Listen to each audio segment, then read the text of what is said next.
കർഷക സുഹൃത്തുക്കളെ, ഇന്ന് എൻ്റെ ദൗത്യം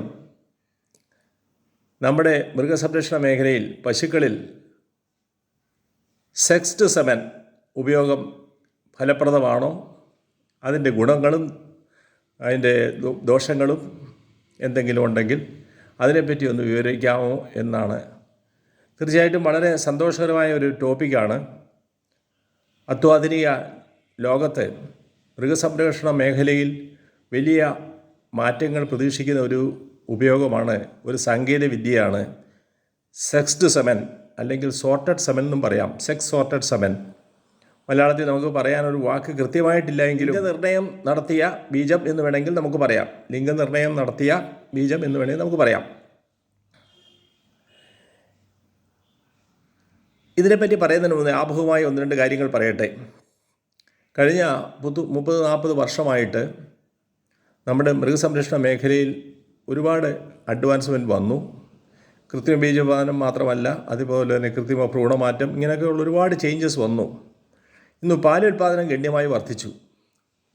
പശുക്കളിൽ പണ്ട് ഒരു പശുവിൽ നിന്ന് കിട്ടുന്ന 2-3 ലിറ്റർ കിട്ടുന്ന പശുവിൻ സ്ഥാനത്ത് അത് 5ആയി, 10ആയി, 15ആയി, 20ആയി, ഇന്നിപ്പം 25-30 ലിറ്റർ കിട്ടുന്ന പശുക്കളാണ് നമുക്ക് ഉള്ളത്. ഉൽപാദനക്ഷമതയിൽ കൂടുതൽ കൈവരിക്കാൻ നമുക്ക് സാധിച്ചു എന്നുള്ളത് അഭിമാനകരമാണ്. എന്നാൽ ചില കോട്ടങ്ങൾ നമുക്ക് വന്നിട്ടുണ്ട്. അതിൽ പ്രധാനപ്പെട്ട ഒന്ന്, പ്രതിരോധ ശക്തി പോയി. പശുക്കൾക്ക് പ്രതിരോധിക്കാൻ, നമ്മുടെ നാടൻ പശുക്കൾക്കാണെങ്കിൽ പെട്ടെന്ന് അസുഖങ്ങൾ വരില്ല. ഇതിനെ നല്ല പരിപാലനം നൽകിയില്ലെങ്കിൽ അകിട് വീക്കം വരാം, കുളമ്പ് ദിനം വരാം, അതുപോലെ തന്നെ പുതിയ ഒരുപാട് അസുഖങ്ങൾ വരുന്നുണ്ട്. തൈലേറിയ, അനാപ്ലാസ്മ, ബേബിയോസിസ്, എപ്പിമറൽ പനി. അതുപോലെ തന്നെ ഏറ്റവും പ്രയാസപ്പെട്ട വേറെ വിഷയം, പ്രത്യുൽപാദനക്ഷമതയും താഴോട്ട് പോയി.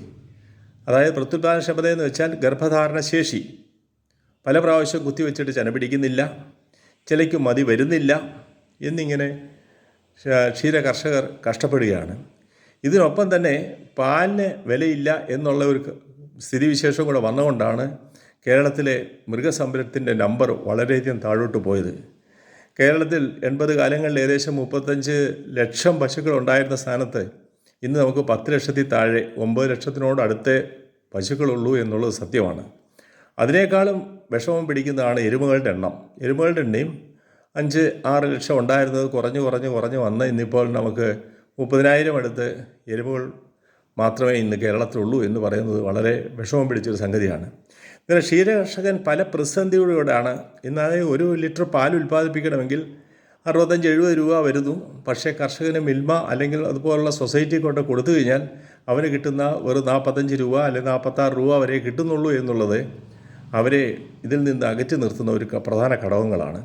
എന്തായാലും കഴിഞ്ഞ 1.5 വർഷമായിട്ട് ക്ഷീരകർഷകൻ കൂടുതൽ പ്രയത്നിക്കുന്നത് പാലിന് വില കൂട്ടി കിട്ടുക എന്നുള്ളതാണ്. ഈ കഴിഞ്ഞ ദിവസം നമ്മൾ കർഷക ദിനം ചിങ്ങ 1-ാം തീയതി ആഘോഷിച്ചല്ലോ. അന്നും കേരളത്തിലെ കർഷകർ വഞ്ചനാ ദിനമായിട്ടാണ് ആചരിച്ചത്. കാരണം അത്രമാത്രം അവരെ വഞ്ചിക്കപ്പെട്ടു എന്നവരെ തോന്നുന്നു എന്നുള്ളതാണ് യാഥാർത്ഥ്യം. എന്നാൽ ഈ പശുവിന് ചെന പിടിക്കുന്നില്ല, വളരെ ബുദ്ധിമുട്ടി കഷ്ടപ്പെട്ട് 6-7 പ്രാവശ്യം കുത്തിവെച്ച് ചില പശുക്കൾ പിടിക്കുന്നു, ചിലത് 2-3 പ്രാവശ്യം കുത്തിവെച്ച് പിടിക്കുന്നു. പിടിച്ച് 9 മാസം നോക്കിയിരുന്ന് പ്രസവിച്ച് കഴിയുമ്പോൾ അത് കാളക്കിടാവാണെങ്കിൽ വളരെ ദുഃഖം തോന്നും. ഇന്ന് നമുക്ക് ഈ 9 ലക്ഷം പശുക്കളുണ്ടെന്ന് ഞാൻ പറഞ്ഞു. ഏകദേശം 4 ലക്ഷം പ്രസവം നടക്കുന്നു എന്നാണ്, പശുക്കളിലെ പ്രസവം നടക്കുന്നു എന്നാണ് ഏകദേശം ഉദ്ദേശ കണക്ക്. അതിലെന്നാൽ നമുക്കൊരു 2 ലക്ഷം കാളക്കുട്ടികളും 2 ലക്ഷം പശുക്കുട്ടികളും ഉണ്ടാവും. ഈ കാളക്കുട്ടികൾക്ക് എന്ത് സംഭവിക്കുന്നു എന്ന് നമുക്ക് പലപ്പോഴും വിഷമം തോന്നുന്നൊരു വിഷയമാണ്. കാരണം കാളക്കുട്ടികളെല്ലാം തന്നെ അത് ഇറച്ചിയായിട്ട് പോവുകയാണെന്നുള്ള സത്യം നമുക്ക് മറക്കാൻ സാധിക്കുകയില്ല. ആരോടും മറച്ചു വെക്കാൻ പറ്റുന്നൊരു കാര്യമല്ല.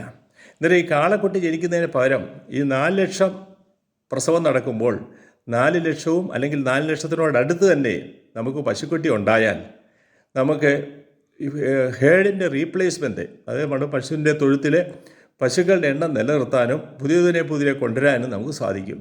ഇന്നിപ്പോൾ പശുക്കൾ നല്ലത് കിട്ടാനില്ല എന്നുള്ള ഒരു പരക്കം പാച്ചിലുണ്ട്. നമ്മുടെ കർഷകർ നിവൃത്തിയില്ലാതെ തമിഴ്നാട്ടിലും കർണാടകയിലും ഒക്കെ പോയി അവിടുന്ന് പശുക്കളെ വാങ്ങിച്ചു, വലിയ വില കൊടുത്ത് വാങ്ങിച്ചുകൊണ്ട് വന്ന് ഇവിടെ ഇവിടുത്തെ വലിയ കൂലിയൊക്കെ കൊടുത്ത് പശുക്കളെ പരിപാലിക്കുന്നതുകൊണ്ടാണ് നമുക്ക് ഉൽപ്പാദന ചെലവ് തന്നെ കൂടുന്നത്. അങ്ങനെ കൂടുതൽ പശുക്കുട്ടികളെ തന്നെ ഉൽപ്പാദിപ്പിക്കുക എന്നുള്ള ഉദ്ദേശത്തോടു കൂടിയാണ് നമ്മൾ ഇന്ന് ഈ സെക്സ്ഡ് സെമൻ ഉപയോഗിക്കുന്നത്. അതായത് ഈ സെക്സ്ഡ് സെമൻ എങ്ങനെയാണ്, എന്താ അതിൻ്റെ പ്രിൻസിപ്പിൾ എന്ന് ചോദിച്ചാൽ, നിങ്ങൾക്ക് അറിയാം, ഒരു കുഞ്ഞ് ജനിക്കുമ്പോൾ അണ്ടവും ബീജവും തമ്മിൽ ചേർന്നിട്ടാണ്. അണ്ടത്തിൽ അടങ്ങിയിരിക്കുന്ന സാധാരണ എപ്പോഴും തന്നെ എക്സ് ക്രോമസോം ആയിരിക്കും. എന്നാൽ ബീജങ്ങളിൽ കുറച്ച് ഭാഗം എക്സും കുറച്ചെണ്ണം വൈയുമായിരിക്കും. അന്നേരം ഈ അണ്ടത്തിലെ എക്സും വീണ്ടും നമ്മുടെ കാളയുടെ ഒരു എക്സ് ബെയറിംഗ് ആയിട്ടുള്ള സ്പേമും തമ്മിൽ ചേർന്ന് കഴിഞ്ഞാൽ ഒരു ഭ്രൂണം ഉണ്ടാകുമ്പോൾ അത് എക്സും ആകുമ്പോൾ അതൊരു പശുക്കുട്ടി തന്നെ ജനിക്കും. അതല്ല, എക്സും വൈയുമായിട്ടാണ് ചേർന്നെങ്കിൽ അത് എക്സ് വൈ ആയി ഒരു കാളക്കുട്ടിയാണ് ജനിക്കുന്നത്. അന്നേരം എക്സും ഈ വൈ എന്നുള്ള ക്രോമസോം ബെയറിംഗ് ഉള്ള അണുക്കളെ മാറ്റുക, അല്ലെങ്കിൽ ഫിൽട്ടർ ചെയ്യുക, അല്ലെങ്കിൽ നശിപ്പിച്ച് കളയുക എന്നുള്ള ഒരു പ്രിൻസിപ്പിളിലാണ് നമ്മൾ തുടങ്ങുന്നത്. ആദ്യകാലങ്ങളിലൊക്കെ ഈ വൈ ബെയർ ചെയ്യുന്ന സ്പേമിനെ കൊല്ലാൻ, നശിപ്പിച്ച് കളയാനുള്ള പദ്ധതി ഉപയോഗിച്ചെങ്കിൽ ഇന്ന് എക്സും വൈയും അതിന് തമ്മിലുള്ള മോളിക്കുലാർ വെയിറ്റ് വളരെയധികം ചെറിയ വ്യത്യാസം മനസ്സിലാക്കി അതിന് ഫ്ലോ സൈറ്റോമെട്രി എന്ന് പറയുന്ന പോലുള്ള പല അഡ്വാൻസ്ഡ് ടെക്നിക്സ് കൊണ്ട് എക്സിനെയും വൈയും വേർതിരിച്ച് എക്സ് തന്നെയായിട്ടുള്ള സ്പേമിനെ സെക്സ്ഡ് സെമനായിട്ട് മാർക്കറ്റ് ചെയ്യുകയാണ് ചെയ്യുന്നത്. അന്നേരം ഈ വിഷയത്തിൽ ഒന്ന് രണ്ട് കാര്യങ്ങൾ ഓർക്കേണ്ടത്, സാധാരണ പശു പോലെ തന്നെ കാളയിൽ നിന്ന് ബീജം എടുക്കുന്നു, ആ ബീജം തനികാരികളിൽ മിക്സ് ചെയ്യുന്നു, അതിനുശേഷം അത് ഈ പ്രോസസ്സ് ഫ്ലോ സൈറ്റോമെട്രി മെത്തേഡ് ചെയ്ത് എക്സിനെയും വൈനെയും ചെയ്യുന്നു. ഇതിൽ ഏറ്റവും പ്രധാനപ്പെട്ട ഒരു വിഷയം പറയുന്നത്, സാധാരണ ഫ്രോസൻ സെമൻ അതിൽ ഒരു 15 മുതൽ 20 ദശലക്ഷം ബീജാണുക്കൾ കാണും. എന്നാൽ നമ്മൾ ഈ സെക്സ്ഡ് സെമനകത്ത് വളരെയധികം കുറച്ച് മാത്രമേ കാണുകയുള്ളൂ. അതിൽ 2 ലക്ഷം അല്ലെങ്കിൽ 2.5 ലക്ഷം ദശലക്ഷം മാത്രമേ കാണുള്ളൂ. മറ്റിൻ്റെ 8-1 10 മാത്രമേ ഈ അണുക്കളുള്ളൂ. അതുകൊണ്ട് ഇത് കുത്തിവെക്കുന്ന ആൾ വളരെ കഴിവുള്ളവനും കറക്റ്റ് സമയത്തും പ്രിസൈസ് ആയിട്ടുള്ള ഇൻസമിനേഷൻ ചെയ്താൽ മാത്രമേ പശു ചെന പിടിക്കുകയുള്ളൂ. അന്നേരം ഇതിനകത്ത് ഒരുപാട് നിർദ്ദേശങ്ങൾ നമ്മുടെ ഭാഗത്തു നിന്നുണ്ട്. കർഷകർ ശ്രദ്ധിക്കേണ്ട കാര്യങ്ങൾ ആദ്യം പറയാം. അതുപോലെ ടെക്നീഷ്യൻ ശ്രദ്ധിക്കേണ്ട കാര്യങ്ങളും കർഷകനും ടെക്നീഷ്യനും അറിഞ്ഞുകൊണ്ട് ശ്രദ്ധിക്കേണ്ട വിഷയങ്ങളെ പറ്റിയും പറയാം.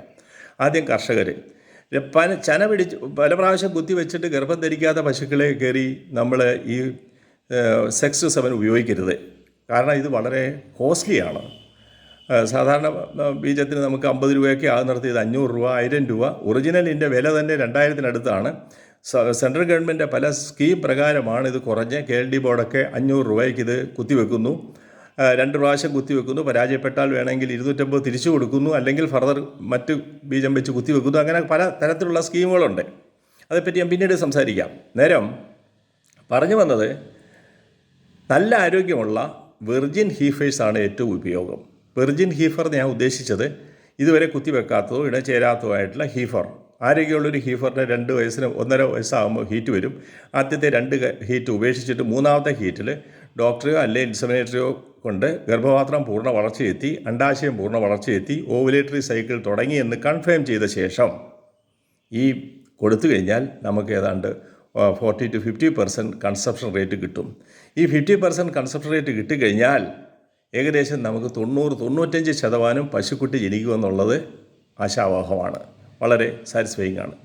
അന്നേരം പിന്നെ പശുവിനെയാണ് നമ്മൾ കുത്തിവെക്കുന്നതെങ്കിൽ ആദ്യത്തെ 1 പ്രസവമോ 2 പ്രസവമോ എടുത്തുള്ള പശുക്കളെ മാത്രമേ ഉപയോഗിക്കാവൂ.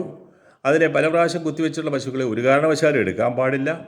പ്രസവിച്ച ശേഷം ഹീറ്റ് വന്ന് അതിൻ്റെ ഡിസ്ചാർജ് പരിശോധിച്ച് ഫ്ലേക്സോ പസ്സോ അങ്ങനെ എന്തും പഴുപ്പിൻ്റെ അംശമോ ഒന്നും ഇല്ല എന്ന് റൂൾ ഔട്ട് ചെയ്ത ശേഷം മാത്രമേ അതിനെ തിരഞ്ഞെടുക്കാവൂ. ചില പശുക്കൾ നീണ്ട മതി കാണിക്കും. ഇപ്പോൾ ഉണ്ടാകുന്ന ഹോൾസ്റ്റൈൻ ഫ്രീഷനും നമ്മുടെ ജേഴ്സി പശുക്കൾക്കൊക്കെ ഉണ്ടാകുന്ന ഒരു പ്രധാന പ്രശ്നം നീണ്ട മതി. 4 ദിവസം 5 ദിവസം മതി നീണ്ടിരിക്കുന്നു. അങ്ങനെയുള്ള പശുക്കളെ ഇതിന് ഉപയോഗിക്കാൻ പാടില്ല. കാരണം കൃത്യമായ സമയം കണ്ടുപിടിക്കാതെ നമ്മുടെ ഈ ബീജം, വില കൂടിയ ബീജം ഉപയോഗിച്ച് സമയം മെനക്കെടും, ധനനഷ്ടം ഒക്കെ ഉണ്ടാകും.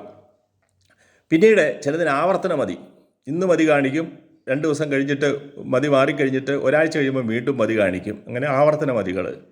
അല്ലെങ്കിൽ പഴുപ്പ് ലേശം ഡിസ്ചാർജിനകത്ത് വൈറ്റ് ഡിസ്ചാർജായിട്ട് പുറത്തു പോവുക. ഇങ്ങനെ എന്തേലും അസുഖം കാണിച്ച്, ഇപ്പം 2ാം കുട്ടി എടുത്ത പശുവാണ്, എങ്ങനെയൊക്കെ ഉണ്ടെങ്കിൽ തീർച്ചയായിട്ടും ഈ മെത്തേഡ് നമ്മൾ ഉപയോഗിക്കാൻ പാടില്ല. പിന്നീട് പശുക്കളെ കുത്തിവെക്കുന്ന സമയത്ത്, സാധാരണ പശുക്കളെ കുത്തിവെക്കുന്നവർ പോലും കർഷകൻ പല കാര്യങ്ങളും ശ്രദ്ധിക്കാറില്ല എന്ന് ഒരു 10-40 വർഷത്തെ ഈ ഫീൽഡിൽ തന്നെ പ്രവർത്തിച്ച ഒരാളെന്ന നിലയിൽ എനിക്ക് ധൈര്യമായിട്ട് പറയാൻ സാധിക്കും. ഞാൻ ഒറ്റയ്ക്ക് ഒരിടത്ത് പശുവിനെ കുത്തിവെക്കാൻ പോയി കഴിഞ്ഞാൽ കർഷകരെ ആദ്യം എന്താണ് ചെയ്യേണ്ടത് എന്ന് പഠിപ്പിച്ച ശേഷമേ പശുവിനെ കുത്തിവെക്കാൻ തുടങ്ങുകയുള്ളൂ. കാരണം വൃത്തിയായിട്ട് ചെയ്യണമെങ്കിൽ വേറെ ആളുടെ സഹായം കൂടെ വേണം. പലപ്പോഴും പശുവിനെ കുളിപ്പിക്കാൻ നിർബന്ധമായിട്ട് ഞാൻ പറയാറുണ്ട്. കുളിപ്പിച്ച് കഴിഞ്ഞാൽ എന്താണ്, പശു എണ്ണീറ്റ് നിൽക്കുന്നു, മാച്ച് ധാരാളം മാച്ചുണ്ടെങ്കിൽ അതൊക്കെ പുറത്തേക്ക് പോവും, അതുപോലെ മൂത്രം പുറത്തു പോവും, അതുപോലെ ചാണകം പുറത്തു പോവും. ആ സമയത്ത് അത് കഴിഞ്ഞിട്ട് ഇതിൻ്റെ പുറകുഭാഗം എല്ലാം ഒപ്പി ചേർന്ന ശേഷം നമ്മൾ കൈയിട്ട് നോക്കിക്കഴിഞ്ഞാൽ കൂടുതൽ പരിശോധന എളുപ്പമാണ്. ബ്ലീഡ് ചെയ്യില്ല. ബ്ലീഡ് ചെയ്ത് കഴിഞ്ഞാൽ കൺസപ്ഷൻ റേറ്റ് വളരെയധികം കുറയും. പല കർഷകരും ശ്രദ്ധിക്കാറില്ല. അന്നേരം ഇൻസമിനേറ്റർ വന്നു കഴിഞ്ഞാൽ ആദ്യം ചെയ്യേണ്ടത് പശുവിനെ കുളിപ്പിച്ച് റെഡിയാക്കി വൃത്തിയായ രീതിയിൽ വെച്ച് കൊടുക്കുക. അത് കഴിഞ്ഞ് നമ്മുടെ അതിൻ്റെ വലത്ത് സൈഡിലേക്ക് തിരിക്കുക. ലെഫ്റ്റ് ഹാൻഡാണല്ലോ ഈ ടെക്നീഷ്യൻ ഉപയോഗിക്കുന്നത്. ലെഫ്റ്റ് ഹാൻഡ് വെച്ചിട്ട് ആദ്യം, ഇനി ടെക്നീഷ്യൻ പ്രത്യേകിച്ച് ചെയ്യേണ്ട ചില കാര്യങ്ങളോട് സൂചിപ്പിക്കുകയാണ്. അത് നിങ്ങൾക്ക് കാണുമ്പോൾ ശ്രദ്ധിക്കേണ്ട വിഷയങ്ങളായതുകൊണ്ടാണ് അത് പറയുന്നത്. അതെ, ടെക്നീഷ്യൻ വന്ന് കൈയിട്ട് നോക്കി ഹീറ്റ് കൺഫേം ചെയ്യണം. പ്രോപ്പർ ഹീറ്റാണെങ്കിൽ മാത്രമേ ഇൻസമിനേറ്റ് ചെയ്യാവൂ. പ്രോപ്പർ ഹീറ്റ് അല്ലെങ്കിൽ നിങ്ങൾ നിർബന്ധിച്ചാൽ സാരമില്ല, 500 രൂപ പൊക്കോട്ടെ എന്ന രീതിയിൽ ഈ ബീജം കൊടുക്കാൻ പാടില്ല. ഹീറ്റാണ്, പ്രോപ്പർ ഹീറ്റാണ്. സെർവെക്സ് ഡയലറ്റേഷൻ ഉണ്ട്, അണ്ടാശയത്തിൽ ഫോളിക്കിൾ ഡെവലപ്പ് ചെയ്തിട്ടുണ്ട്, ഡിസ്ചാർജൊക്കെ ഉണ്ട്. ഹീറ്റ് കൺഫേംഡ് ആണെങ്കിൽ ആൾ കൈ പുറത്തെടുത്ത ശേഷം വൃത്തിയായി കഴുകിയിട്ട് ഈ ഇൻസമിനേഷൻ ഗണ്ണിൽ ലോഡ് ചെയ്യുന്ന വിധം അതും പെർഫെക്റ്റായിട്ട് ചെയ്യണം. നേരത്തെ ലോഡ് ചെയ്ത് വെച്ച് കഴിഞ്ഞിട്ട് ഇൻസമിനേറ്റ് ചെയ്യുമ്പോൾ പലരും ശ്രദ്ധിക്കുന്നു, ഓൾറെഡി ഇൻസമിനേഷൻ ഗണ്ണിൽ ലോഡ് ചെയ്ത് കഴിഞ്ഞു, ഇനിയും നമുക്ക് എന്തായാലും കുത്തിവെക്കാം എന്നൊരു ധാരണ വരും. അതുകൊണ്ട് പശുവിന് ഹീറ്റ് കൺഫേംഡ് ആയ ശേഷം തിരിച്ച് കൈയെടുത്ത് വൃത്തിയായ രീതിയിൽ കഴുകിയ ശേഷം അതിനെ പ്രോപ്പറായിട്ട് തോയിങ് നടത്തണം. തോയിങ് എന്ന് വെച്ചാൽ ലിക്വിഡ് നൈട്രജൻ ചേമ്പറിൽ നിന്ന് ഒരു സ്ട്രോ വലിച്ചെടുത്ത് അതിനകത്ത് 0.25 ml സ്ട്രോയാണ്. അതിന് 0.25 ml സ്ട്രോയ്ക്കകത്ത് ഏകദേശം ഞാൻ മുമ്പ് സൂചിപ്പിച്ച പോലെ 2 ദശലക്ഷം അണുക്കൾ കാണും. അതിന് ചെറിയ ചൂടുവെള്ളം, റെക്കമെൻഡഡ് ടെമ്പറേച്ചറിൽ, വളരെ ചെറുതാകണം. ചെറിയ ടെമ്പറേച്ചറിലും കൂടി പോയി കഴിഞ്ഞാൽ മുഴുവൻ അണുക്കളും ചത്തുപോകും. അത് സ്കില്ല് വേണം. അത് ചെയ്തിരുന്ന സമയം 30 സെക്കൻഡാണ്. ആ 30 സെക്കൻഡ് കഴിഞ്ഞെടുത്ത് തുടച്ച് അത് പ്രോപ്പറായ രീതിയിൽ ഇൻസമിനേഷൻ ഗണ്ണിൽ ലോഡ് ചെയ്ത് ഇൻസമിനേഷൻ ഗണ്ണ് റെഡിയാക്കി അതിൻ്റെ മേലിൽ ഷീത്തിട്ട് ഉറപ്പിച്ച് ഇൻസമിനേഷൻ നടത്തണം. ഇൻസമിനേഷൻ കറക്റ്റ് സ്ഥലത്ത്, site of insemination is the most important art of technique of A I. ഇതൊരു ടെക്നിക് ഓഫ് എ ഐക്കകത്ത് ഒരു കോംപ്രമൈസും ഇല്ലാത്ത ആളാണ് സൈറ്റ് ഓഫ് ഇൻസമിനേഷൻ. സാധാരണ ഞാൻ മുമ്പ് സൂചിപ്പിച്ചു, സാധാരണ പ്രോസസ്സ് അവൻ കുത്തിവെക്കുന്ന സമയത്ത് അതിനകത്ത് എണ്ണം കൂടുതലായതുകൊണ്ട് ഇച്ചിരി സൈറ്റ് മാറിപ്പോയാൽ പോലും കൂടുതൽ എണ്ണം ഉള്ളതുകൊണ്ട് ഫെർട്ടിലൈസ് ചെയ്യാനുള്ള ചാൻസ് ഉണ്ട്. ഇവിടെ എണ്ണം വളരെ കുറവാണ്. അതിനാൽ കൃത്യമായ സ്ഥലം, അതായത് ഇന്ത്യയുടെ ലോസ് കഴിഞ്ഞിട്ടുള്ള ബോഡിയിലേക്കുള്ള ഭാഗത്ത് തന്നെ ഇൻസമിനേറ്റ് ചെയ്യണം. 0.25 എന്ന് വെച്ചാൽ 4 തുള്ളിയിൽ താഴെ മാത്രമേ ഉള്ളൂ. എന്നാൽ കൃത്യ സ്ഥലത്ത് ഡെപ്പോസിറ്റ് ചെയ്ത് കഴിഞ്ഞാൽ, എന്നോട് KLD ബോർഡിലെ ഒരു ഉദ്യോഗസ്ഥൻ ഈയിടെ പറഞ്ഞത്, അദ്ദേഹത്തിന് പരിചയമുള്ള ഒരു കൊല്ലം ഉള്ളൊരു ഫാം ഒരു ലൈഫ് സ്റ്റോക്ക് ഇൻസ്പെക്ടറായിട്ടുള്ള ആൾ മനീഷ് അദ്ദേഹം ടെക്നീഷ്യനാണ്. അദ്ദേഹം വളരെ സ്കിൽഡാണ്. അദ്ദേഹത്തിന് 42% വരെ കൺസപ്ഷൻ റേറ്റ് പ്രോസസ്സ് അനുസരിച്ച് കിട്ടി. എന്നൊരു 95% വരെ പശുക്കുട്ടി ഉണ്ടായി എന്നാണ് അദ്ദേഹം ക്ലെയിം ചെയ്തതെന്ന് പറഞ്ഞു. അന്നേരം ടെക്നീഷ്യൻ എന്ന് പറയുന്നത് ഡോക്ടറും, കഴിവുള്ള ഡോക്ടറും അതുപോലെ കഴിവുള്ള ടെക്നീഷ്യനെ ഉപയോഗിച്ച് ഇൻസമിനേഷൻ പ്രോപ്പറായിട്ട് ചെയ്യണം. എന്നാൽ മാത്രമേ നമുക്കിതിനകത്ത് ഉദ്ദേശിച്ച ഫലപ്രദം കിട്ടുകയുള്ളൂ. പിന്നെ പല ഏജൻസികൾ ഉള്ളതിൽ ഏറ്റവും പ്രധാനപ്പെട്ട Kerala life stock development board, KLD ബോർഡിൻ്റെ സെമനുണ്ട്. ആ സെമൻ അവർ ബേഫിയിൽ നിന്ന് കളക്ട് ചെയ്യുന്ന സെമനാണ്. അത് ഏറ്റവും നല്ല ക്വാളിറ്റി ഉള്ളതാണ്. അതുപോലെ തന്നെ പല ഏജൻസികളും ബീജം ഇന്ന് ഉൽപ്പാദിപ്പിക്കുന്നുണ്ട്. അതായത് ST ജീനസിസ്, ABC എന്ന് പറഞ്ഞാൽ അമേരിക്കൻ ബ്രീഡേഴ്സ് സൊസൈറ്റി ഒക്കെയാണ്. ഈ ഇന്ന് സെൻട്രൽ ഗവൺമെൻറ്റിൻ്റെ ആക്സലറേറ്റഡ് ബ്രീഡിംഗ് പോളിസി പ്രോഗ്രാം എന്ന് പറയുന്ന പ്രകാരം 2000 വരുന്നതൊക്കെ ബീജം ഈ സ്ട്രോയെ നമുക്ക് വെറും 500 രൂപയ്ക്ക് ഫലവത്തായി കിട്ടുന്നു. അത് വെച്ച് കുത്തിവെക്കണം. ഞാൻ എല്ലാ കർഷക സുഹൃത്തുക്കളോടും പറയുന്നത്, ആദ്യം നിങ്ങൾ പശുവിനെ ഇത് വെച്ച് കുത്തിവെക്കുക, 6-7 വെച്ച് കുത്തിവെക്കുക, റിസൾട്ട് കിട്ടുമെന്ന് പ്രതീക്ഷിക്കുക. പരാജയപ്പെട്ടാൽ മാത്രം മറ്റേലേക്ക് പോവുക. പക്ഷേ പശുവിൻ്റെ ആരോഗ്യമുള്ള പശു, reproductive healthy, physically healthy, discharge normal, proper heat, proper ടെക്നീഷ്യൻ്റെ കഴിവ്, ഇതെല്ലാം ഉപയുക്തമായി ഉപയോഗിച്ചാൽ മാത്രമേ സക്സസ് കിട്ടുകയുള്ളൂ. അങ്ങനെ കേരളത്തിലുള്ള 9 ലക്ഷം പശുക്കൾ പ്രസവിച്ച് 9 ലക്ഷം പശുക്കൾ ഒരു വർഷം പ്രസവിക്കുന്ന ഏകദേശം 4 ലക്ഷമായിരിക്കാം. അതിൽ ഒരു 3.25 ലക്ഷം പശുക്കളും പശുക്കുട്ടികളായി ജനിക്കണം. അങ്ങനെ നമ്മുടെ കേരളം ഒരു സുന്ദരമായ ഒരു അനിമൽ ഹസ്ബൻഡറിയിൽ ഒരു കുതിച്ചയാട്ടം ഉണ്ടാകണം ഈ 6-7 ഉപയോഗിച്ച് എന്നാണ് എൻ്റെ ക്ഷീരകർഷകരോട് പറഞ്ഞിരിക്കുന്ന ഒരു ചലഞ്ചായിട്ടെടുത്ത് ഇത് കൂടുതൽ ഈ ടെക്നിക്ക് ഉപയോഗിക്കണം. ഈ സാങ്കേതികവിദ്യ പൂർണ്ണമായിട്ടും ഉപയോഗിച്ച് നമുക്ക് കൂടുതൽ ഫലപ്രദമായി ലാഭകരമായി പശു വളർത്തണം എന്നാണ്. ഇതേ സമയം ഞാൻ ക്ഷീരകർഷകരുടെ ഒപ്പം എപ്പോഴും നിൽക്കുന്ന ഒരാളാണ്. പ്രത്യേകിച്ചും പശുവിന് പാലിന് വില കിട്ടുന്നില്ല എന്നുള്ള ദുഃഖകരമായ നിമിഷത്തിൽ 1.5 വർഷമായി അവരെ പല വേദികളിലും നമ്മളിതെല്ലാം പറയാറുണ്ടെങ്കിലും ഇതുവരെ പശുവിൻ്റെ പാലിന് വില കിട്ടിയില്ല. അത് തീർച്ചയായിട്ടും മിൽമ പോലുള്ള ഏജൻസി, അതുപോലെ തന്നെ ഗവൺമെൻറ് ഈ കാര്യങ്ങൾ കൂടുതൽ ഫേവറബിളായിട്ട് ചെയ്യുമെന്ന് നമുക്ക് പ്രതീക്ഷിക്കാം. എല്ലാവർക്കും നന്ദി പറഞ്ഞുകൊണ്ട്, പ്രത്യേകിച്ചും ക്ഷീരകർഷകർക്ക് ഈ വാക്കുകൾ പ്രയോജനപ്പെടുമെന്ന് വിശ്വസിച്ചുകൊണ്ട് നിർത്തട്ടെ. നന്ദി, നമസ്കാരം.